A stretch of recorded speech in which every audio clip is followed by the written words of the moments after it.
혹시 이 영상을 보시는 다른 신경과 선생님이 있고 뇌절정을 좀 하고자 원하신다면 의사가 하는 행동을 똑같이 하면 안 된다는 걸 절실히 느끼고 있어요. 약속을 지키기 위해서 언젠가는 기업을 할까 생각합니다.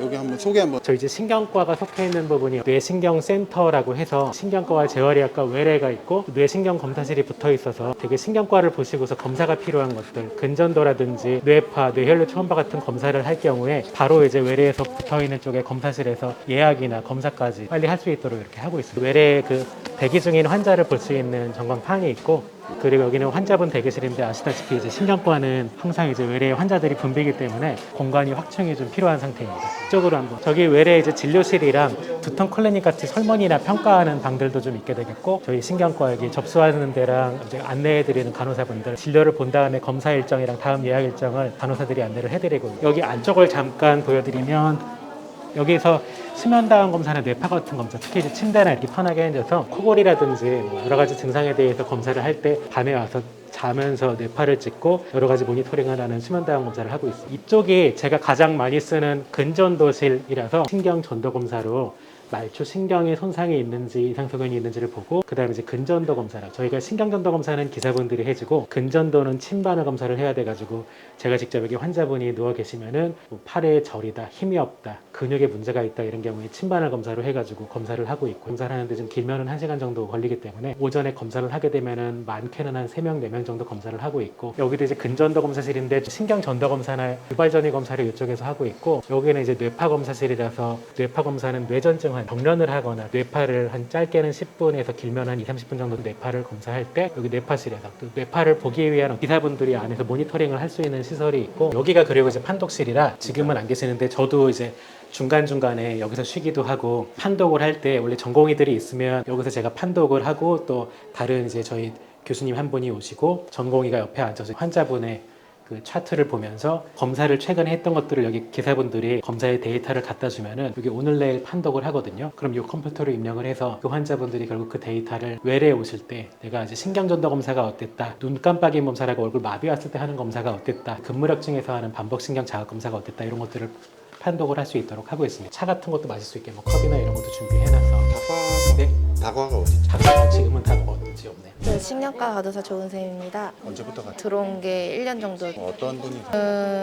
모두 다 너무 재밌으시고요. 얘기를 하다 보면은 너무 재밌으시고 친절하시고 너무 자상하시고 세심한 면이 제일 커요. 진짜 여기 저희 신경과 가족분들, 직원분들 다 잘 챙겨주시고, 그럴 때마다 이제 다 깜짝깜짝 놀래는 부분도 많이 있고요. 괴롭히지는 않으시죠? 가끔 무표정으로 좀 진지하실 때는 저희도 눈치를 되게 많이 보는 편이에요. 괴롭히지는 않으세요. 교수님한테 잘 챙겨주세요. 휴게실에 보니까 다과가 없던데. 교수님이 그것도 그 부분도 저희한테 마음대로 사서 먹으라고 하시고 잘 챙겨주십니다. 하루 일과가 보통 한 7시 반 정도에 출근을 해가지고요. 가장 이제 중요한 일이 병동에 입원 환자 회진 준비라서 보통 이제 그 EMR이라 그러는 차트를 보고서 환자들이 전날 오후나 혹은 뭐 그날 아침까지 시행했던 혈액 검사, 전날 한 뭐 MRI 같은 영상이 있는지 혹은 근전도나 이런 검사를 했는지를 한번 다시 리뷰를 한 다음에, 그리고 좀 시간이 되면 이제 간호 차팅에 환자가 어젯밤에 입원했는데 두통이 있었다, 불편함이 있었던지를 파악을 하는 시간이 조금 걸리고요. 회진은 한 9시 전후해가지고 보통 돌게 되는데, 외래가 있는 날 같은 경우에는 오전에 저희가 8시 반에 외래를 돌기 때문에 회진을 그거보다 일찍 한 8시 정도에는 좀 시작을 하고 있고, 외래가 없는 날은 이제 회진에 좀 초점을 둬서 한 9시 남짓 이제 회진을 돕니다. 회진을 한 번에 돌 때 이제 한 10분 정도의 환자분이 다 병실에 있지는 않고, 저희가 회진 시간을 오전에 공지를 하지만 어떤 환자분들은 그 시간에만 되는 뭐 검사도 가고 또 재활치료를 가는 경우도 있고, 또 다른 과에서 하는 검사는 또 그 과 검사에서 맞춰져서, 아까도 제가 회진 돌다가 한 2-3분 정도는 병상이 없어서 그런 분들은 한 오후에 한 번 또 보게 되겠고, 외래가 있게 되면 이제 모든 대학병원 뭐 선생님들은 다 마찬가지겠지만은 한 3-4시간 정도는 외래에서 이제 30명에서 40명 이상의 이제 환자분들을 보기 때문에 그 시간에 딱 이제 외래에 집중을 해야 되고요. 제가 지금 과장이기 때문에 여러 가지 이제 병원 일이나 이쪽에도 일을 하는 것들도 있고, 그 다음에 연구 쪽으로 보통 이제 데이터를 모으거나 뭐 논문을 쓴다든지, 또 제가 지금 맡고 있는 뭐 학회일 같은 것도 있어서 대한신경과 학회에서 하는 일도 있지만 대한신경근육질환학회나 여러 학회의 일들, 업무들 이런 것들 하고 있습니다. 제가 최호준 선생님 인터뷰하시는 것도 봤는데 요즘에 가장 대학병원에 있는 의사 선생님들이 힘든 일은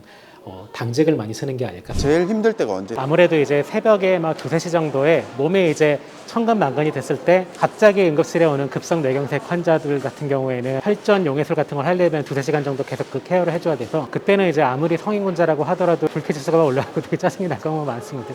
그래도 저희가 빨리 이런 의료 사태라든지 최근에 그 상황들이 잘 해결되기를 기대하고 있습니다. 낮에도 또 이제 전공의가 없기 때문에 저희가 응급실을 봐야 돼가지고 이따가 한 저도 12시 반부터는 또 응급실에서 대기를 하면서 급성 뇌경색이라든지 갑자기 머리가 아프다 이런 환자들을 또 봐야 되겠고, 몇 분? 퇴임하신 다음에도 연장 근무 중인 교수님 포함해서 모두 10분이 있고, 서열이 어떻게? 저는 제가 중간보다 약간 위인 것 같습니다. 작년에 가을에 과장이 됐는데 나이 순으로 하다 보니까 제가 벌써 그렇게 됐더라고요. 몇 번째죠? 퇴임 교수님 빼고는 4번째, 퇴임 교수님 합해서는 5번째. 당직을 어쩌다 보면은 또 한 달에 5번도 되지만 보통 4번 정도는 서고, 휴무는 대학병원은 사실 이제 뭐 연차를 뭐 1년에 뭐 며칠 이렇게 쓸 수 있는 게 있어서 그런 휴가 쓰는 거는 그냥 일반 직장과 똑같은데, 임시공휴일 지난번에 뭐 1월 27일이 원래는 평일이었다가 올해 초에 임시공휴일로 결정이 됐는데, 그런 때에는 이제 외래에 있던 환자들을 다 돌리기가 힘들어서 저희는 그냥 진료를 하고 휴일 수당에 맞춰서 얼마를. 퇴근은 보통 응급실이라든지 이런 거를 딱 봐야 돼서 당직으로 인계하는 시간이 5시라서 원칙적으로는 5시 전에 퇴근은 가능한데, 그렇게 일찍 퇴근하는 경우는 드물고, 집은 서울이라서 출퇴근을 하는데 뭐 6시 때 이렇게 퇴근을 하면은 뭐 한 1시간 가까이 막히기 때문에 조금 한 뭐 6시 반 7시 넘어서 퇴근하는 경우가 더 많고요. 뭐 8시 넘어서 퇴근하는 경우도 있는 거죠. 자차로 네, 운전해가지고. 어떤 연구를? 저는 주로 이제 말초신경 및 근육병을 보고 있는데, 퇴행성 질환이나 이런 거, 루게릭병이나 이렇게 이제 면역 질환들, 중증 근무력증이나 다발성 경화증, 길랑발해 증후군, 다기관 연구로 여러 병원이랑 데이터를 모아서 하는 연구도 하고 있고요. 저희 병원 자체에서도 말초신경염에 대해서 주로 이제 치료 효과를 보는 그런 연구들을 하고 있고요. 데이터 연구로 연구비를 따가지고 심평원 자료라든지 이런 걸 바탕으로 하는 연구들도 진행을 하고 있습니다. 탁과 협진은 어떤 식으로? 통증으로 입원을 하는 경우에는 재활의학과나 정형외과, 신경외과, 뭐 통증의학과 같은 곳, 뇌혈관 질환으로 입원한 경우에는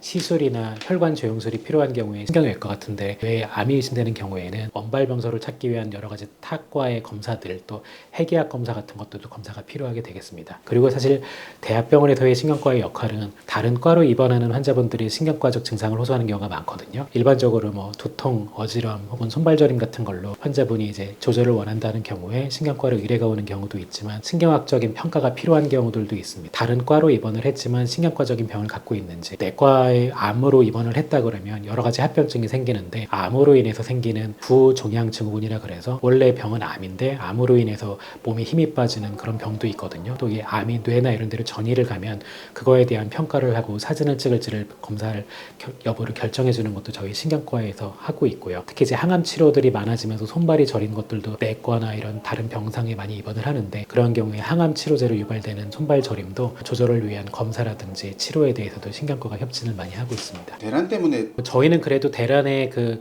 직격탄을 좀 덜 맞았다고 할 수 있는데, 그래도 최근에 한 분 이제 뇌졸중을 보시던 교수님이 이직을 해서, 혹시 이 영상을 보시는 다른 신경과 선생님이 있고 뇌졸중을 좀 하고자 원하신다면 저희 동탄성심병원이 분위기가 많고 실제로 뭐 일을 떠넘긴다 그런 거는 안 한다는 걸 제가 보장을 하기 때문에 많은 관심 부탁드립니다. 근전도 검사는 팔다리가 문제가 있는 경우에 근전도를 많이 하게 되는데, 가장 흔히 하는 게 이제 손이 저리다, 발끝에서부터 저린 게 올라온다, 이런 증상이 있을 때 말초 신경을 평가하기 위해서 신경 전도 검사를 합니다. 즉 신경에다가 자극을 주고 기록을 해서, 말초 신경이 흔히 전깃줄과 비슷하다고 비유를 많이 하는데, 전기가 잘 안 통하면은 전선도 뭔가 중간에 단선이 있거나 이상이 있다고 판단을 하듯이, 신경이 전기적인 신호를 잘 못 통과해서 느리게 오거나 혹은 그 전이라 그러는 키 높이가 낮아지는 경우에 말초신경에 이상이 있다 이렇게 판단을 하게 되는데, 그런 말초신경 여부를 보는 신경 전도 검사를 하게 되겠고, 그리고 제가 하고 있는 이제 바늘로 찔러서 보는 침 근전도 검사는 근육에 바늘을 삽입해서 근육에서 보이는 전기적인 신호를 기록을 하는 거거든요. 말초신경에 이상이 있을 경우에 그 근육은 혼자서 움직이지는 않습니다. 대부분의 우리가 근골격계 근육들은, 수의근이라고 하는 것들은 신경의 신호에 의해서 내 의지로 이제 손을 쥐고 다리를 들고 하기 때문에 때문에 그런 의지에 따른 신경 신호가 갈 때 정상적으로 근육이 이렇게 동원되는지를 보는 그런 어떤 활동 단위를 기록을 하고 동원되는 게 너무 빠른지 적은지 이런 것들도 봐서 신경 손상일 때 어느 정도 심한 정도인지를 또 근전도로 보기도 하고요. 또 반대로 신경병이 아닌데 근육에 문제가 생기는 병들도 있습니다. 예를 들어가지고 뭐 근육병으로 환자분이 앉았다가 일어나기 힘들다든지 계단을 올라가려는데 좀 한 두세 계단만 올라도 허벅지가 너무 힘이 들어서 쉬어야 된다든지 혹은 근육에 통증이 온다든지 이런 경우에는 근육 자체에만 이상이 있기 때문에 반드시 침 바늘 검사를 해보게 돼 있습니다. 루게릭병 환자 같은 경우에는 근전도 검사가 필수라서 그거를 이제 검사할 수 있는 가장 이제 뚜렷한 게 환자분의 임상적인 병력, 진찰 소견이 가장 중요하긴 하지만 그 다음으로 확진을 위해서 필요한 검사가 침 바늘 근전도 검사를 했을 때 근육에 신경이 손상을 받았을 때 나타나는 파형들이 있거든요. 탈신경전이 이런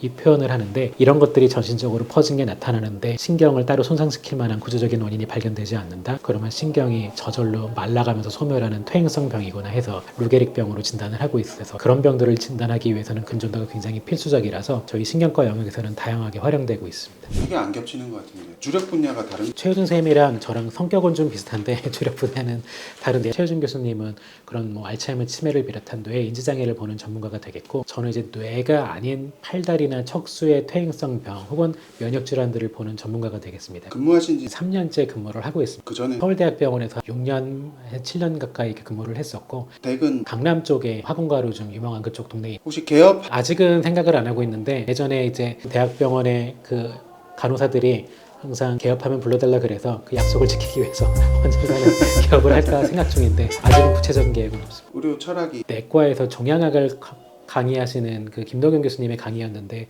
그때 첫 시간에 하시는 게 이제 우리 의사들은 환자들한테 항상 평생 이제 빚을 진다는 거예요. 제가 이제 치료하는 환자들의 제가 치료하고 서비스를 베푸는 대상이기도 하지만 저한테 또 가르침을 주는 환자분들이라고 생각하고 감사함을 가지고 있습니다. 동탄에 살고 싶긴 한데 아직까지는 잘 모르겠어요. 동네 맛집 동탄역에 있는 뭐 롯데백화점이 취미 골프를 이렇게 배울까 했었는데 최근에 좀 몸이 다치는 바람에 조금 이제 접고 있고요. 구력이 어느 정도 제가 처음에 배운 지는 한 10년 남았는데 거의 그때 처음 한 실력이 지금 저희랑 똑같습니다. 백은 100이 안 되는데 아마 작년인가 처음으로 좀 많이 줄여주셔가지고 100을 좀 깼다고 민정 선생님 제가 못할 걸로 죄송합니다. 80에서 90대. MBTI 해본 적은 없는 거죠. 주량은 술을 잘 못해서 맥주 한두 잔 정도가 한계고 조금 무리하면은 뭐 소주 반 병? 이상범 선생님하고 저보다 훨씬 더 잘 드세요. 확실히 치매를 보시는 분들이 술을 많이 드시면 안 될 것 같은데 이제 잘 드시더라고요. 역시 의사가 하라는 대로는 해도 의사가 하는 행동을 똑같이 하면 안 된다는 걸 절실히 느끼고 있습니다. 아침은 간단하게 뭐 시리얼이라든지 뭐 토스트 같은 거 차감 지금 테슬라 모델 3로 제가 주변 의사들한테도 엄청 이제 추천하고 있는데 종교 없습니다. 자녀는 한 명 있습니다. 초등학교 4학년. 교육 철학이 본인이 원하는 대로 장래의 그런 희망이라든지 이런 거를 부모가 이제 딱 너무 규율을 하지 않게 공부 vs 건강 공부도 잘해야 건강을 지킬 수가 있지 않을까 나름대로 논리를 잠은 잘 스트레스가 많아서 밤에 뭐 퇴근하고 하여튼 늦게 퇴근하면 뭐 8, 9시가 넘어가는 경우도 있어서 밤에 좀 그 어떤 활력소가 되는 저도 뭐 넷플릭스나 이런 유튜브를 보거나 이렇게 때도 있어서 보통 이제 빨리 자도 한 12시, 1시는 넘어서 자는 것 같고요. 아침에 출근 준비하려면 한 6시 남짓 일어나서 샤워하고 준비해야 돼가지고 많이 자면 한 6시간 정도 그보다 좀 못 자는 경우가 많은 것 같습니다. 침대는 뭐 모르겠네요. 요즘 보통 어떻게 보통 한 12시에서 12시 반 정도에 급하게 먹어야 되는 경우가 많아서 병원 식당을 자주 이용을 하고 있습니다. 저도 아하. 밥을 먹고 가봐야 될 것 같습니다. 끝나고 또 근무하러 가시는 네, 또 오후에 또 진료가 있으니까. 고생 많으셨습니다. 수고하셨습니다.